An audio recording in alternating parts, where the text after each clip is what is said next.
నాకు వెంకటేశ్వర స్వామి వారి ప్రసాదం లడ్డు ఏదో పెద్ద లడ్డు అని ఇస్తుంటారే, ఆ పెద్ద లడ్డు ఒకటి పూర్తిగా నేను తినేయాలి అని నాకు ఒక కోరిక పుట్టింది. అంటే నాకేం లేదు సుమండి, ఏదో ఉదాహరణగా చెప్పానంతే. ఒక పెద్ద లడ్డు తినేద్దాం అని నాకు కోరిక ఉందనుకోండి. ఇప్పుడు ఈ కోరిక బాగా పెరుగుతుంటే నేను ఆనందాన్ని పొందుతానా? ఎంత పెరుగుతుంటే మనసు ఆ వస్తువు గురించి అంత వెంపర్లాడుతుంది. ఈ కోరిక ఎప్పుడు తృప్తి పొందేస్తుంది? నేను దాన్ని అనుభవించేసినప్పుడు కదండి.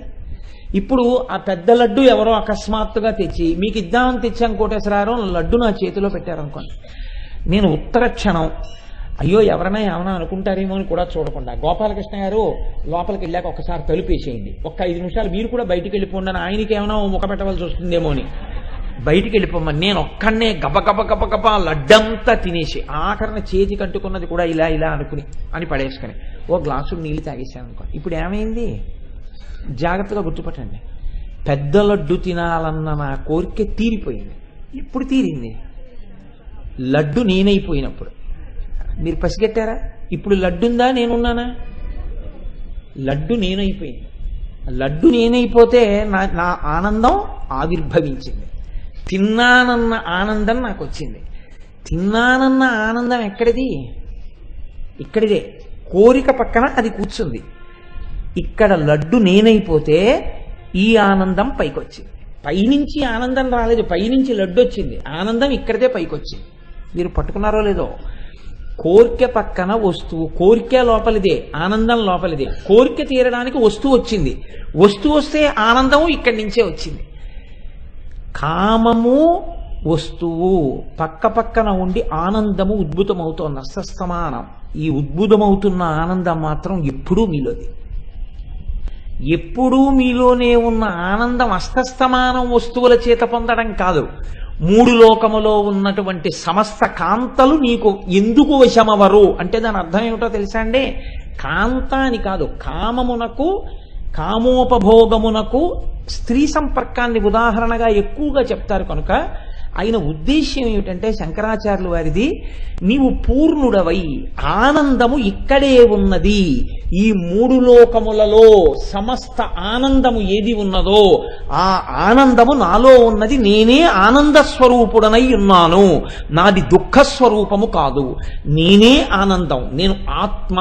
ఆత్మకు అసలు దుఃఖం అన్నది అంటదు. దుఃఖం అనేది మనస్సు యొక్క భావన, ఆత్మ ఎప్పుడూ అలాగే ఉంటోంది అని తాను ఆత్మగా నిలబడిపోయిన వాడు ఎవరున్నాడో వాడు అటువంటి స్థితిని పొందినవాడు. అనగా వాడు ఈశ్వరుడై జ్ఞాని అయి కదలక మెదలక చెక్కు చెదరక నిరంతరము ఆనంద స్వరూపుడై సాక్షిగా ఉంటాడు. ఏది మారుతోంది? ఇది మారుతోంది. దీనికి కష్టం, దీనికి సుఖం, దీనికి దుఃఖం, అన్నింటికీ వాడు సాక్షి. మీరు చూడండి, 50 రూపాయలు పెట్టి టికెట్ కొనుక్కుని సినిమా హాల్లో పెడతారు. వెళ్ళి కూర్చున్నాడు. ఒక వ్యక్తి అన్నం లేక సినిమాలో అడుక్కుంటున్నాడు. సినిమాలో అడుక్కోవడం అంటే నా ఉద్దేశం సినిమాలో ఒక పాత్ర అడుక్కుంటోంది. ఎవరు వేయలేదు అన్నం. అతను స్పృహ తప్పి పడిపోయాడు. స్పృహ తప్పి పడిపోతే అటుగా వెళ్ళిపోతున్నటువంటి ఒక కుక్క వచ్చి ఏం చేసిందంటే అతను శరీరాన్ని విడిచిపెట్టేశాడేమో అని అనుకుని అతని చెవు కొరికింది. కుయ్యోమని అరిచారు అతను. ఇప్పుడు మీరు అది చూసి కన్నుల నీరు కారుస్తారు. అబ్బబ్బబ్బా, ఎంత ఉదారమైనటువంటి, ఎంత విచారకరమైన విషయం నిజంగా అని. ఇప్పుడు అతను ఎన్ని కోట్ల మంది చేత కంట నీరు అలా పెట్టించగలిగితే అతనికి అంత పెద్ద అవార్డు వస్తుంది. మీరు ఆలోచించండి. అతను అలా బాగా యాక్ట్ చేసి ఏం చేస్తాడంటే లేచి అవన్నీ విప్పేసి ఆ మొహానికి వేసిన రంగు తుడిచేసుకుని పెద్ద కారెక్కి ఇంటికి వెళ్ళిపోతాడు. అతను కోట్లకి పడగలెత్తినవాడు. అతను నిర్భాగ్యుడిగా నటించాడంతే. అసలు అతను నిర్భాగ్యుడా? అతను నిర్భాగ్యుడిగా చేసిన నటనకి మీరు 50 రూపాయలు ఇచ్చి ఏడ్చి బయటికి వెళ్ళిపోయారు. బయటికి వెళ్ళిపోయి అంటారు అబ్బా ఏమి యాక్ట్ చేశాడండి, ఏమి యాక్ట్ చేశాడండి. ఆఖరికి ఏం చేస్తుందంటే ఓ పెద్ద బంగారు నంది ఒకటి ఆయనకి ఇస్తారు. నంది అంటే ఆనందం. ఈ బాగా ఏడిచిన వాడికి ఏడిపించిన వాడికి ఓ నందినిచ్చి ఎంత బాగా నటించావో అంటారు. అంటే ఇప్పుడు నంది ఎందుకు అందుకున్నాడు? తన స్వరూపం అది కాకపోయినా తన స్వరూపము దరిద్రుడిలా బాగా నటించి చూపించినందుకు. ఇప్పుడు మీరు చెప్పండి, అతను దరిద్రుడు అయినందుకు నందిచ్చారా, దరిద్రుడిగా నటించినందుకు నందిచ్చారా? నటించినందుకు నందిచ్చారు. అతను లోపల దరిద్రుడు కాడు, లోపల కోటీశ్వరుడు.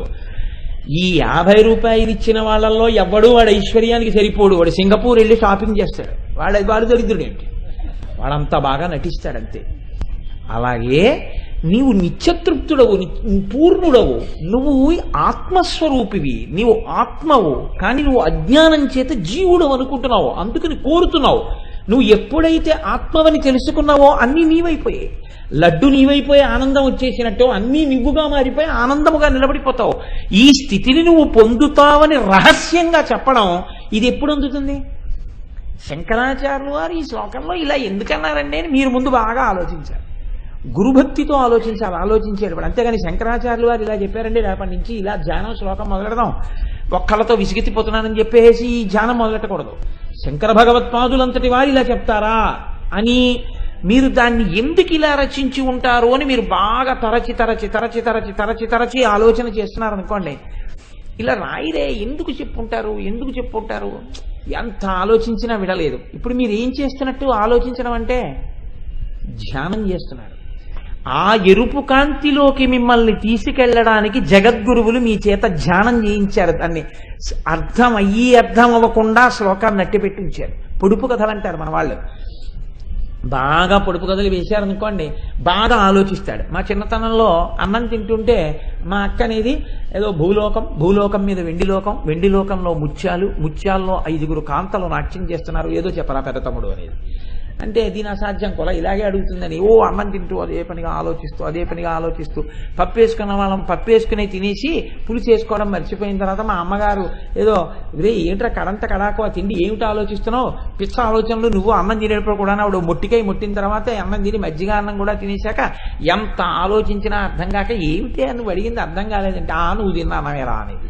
అదేమిటి అంటే అవును భూలోకం మట్టి, దాని మీద నువ్వు పెట్టుకున్న వెండి కంచం వెండి లోకం, దాంట్లో అమ్మ నీకు పెట్టిన అన్నం ముత్యాలు, అందులో నాట్యం ఆడుతున్న కాంతలు నీ 5 వేళ్ళు, నువ్వు తిన్నా అన్నం అనేది.